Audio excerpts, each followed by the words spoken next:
हाँ जी जॉली जी, शुरू कर।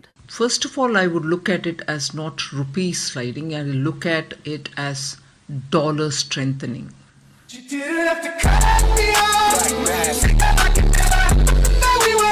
वित्त मंत्री निर्मला सीतारमण के एक बयान को लेकर विवाद हो रहा है। खबरें तो यही छपी हैं कि उन्होंने ऐसा कुछ कहा है कि रुपया कमजोर नहीं हुआ है, डॉलर मजबूत हो गया है। अगर इस तरह से हेडलाइन बनाएंगे तो लगेगा ही कि वित्त मंत्री ने क्या ही बेकार की बात कह दी है, लेकिन जब ध्यान से सुनेंगे कि उन्होंने कहा क्या है तब कुछ और मतलब निकलता है। वित्त मंत्री बता रही हैं कि डॉलर मजबूत हो रहा है, दुनिया की सारी मुद्राएं डॉलर के सामने कमजोर हो रही हैं। भारतीय रुपया भी कमजोर हुआ है, लेकिन बाकी मुद्राओं की तुलना में कम हुआ है। भारतीय रुपए ने मजबूती से डॉलर का मुकाबला किया है। अब सही सवाल यह होगा कि डॉलर के मुकाबले रुपया क्यों कमजोर हो रहा है, मजबूत क्यों नहीं हो रहा। 2014 में जब मोदी सरकार आई थी तब $1 59 रुपए के करीब हुआ करता था, अब तो 82-83 रुपए तक पहुंच चुका है, यानी 8 साल में करीब 24 रुपए कमजोर हो गया है। हेडलाइन और खबर की डिटेल को मिलाकर पढ़ने से ठीक रहता है।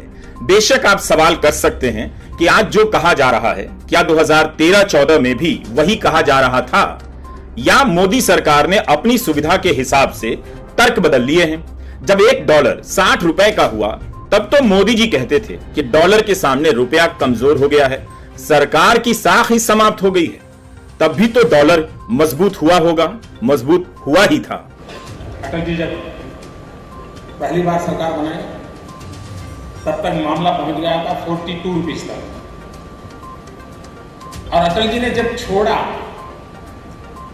तब 44 पर पहुंचा था। 4% में फर्क आया था। लेकिन इस सरकार ने और अर्थशास्त्री प्रधानमंत्री के कालखंड में ये 60 रुपये पर पहुंच गया। तब मोदी जी को सुनकर लगता था कि मनमोहन सिंह अर्थशास्त्री नहीं है, कुंजी की किताब से एंटायर पॉलिटिकल साइंस पढ़कर आए हैं। मोदी जी असली अर्थशास्त्री हैं।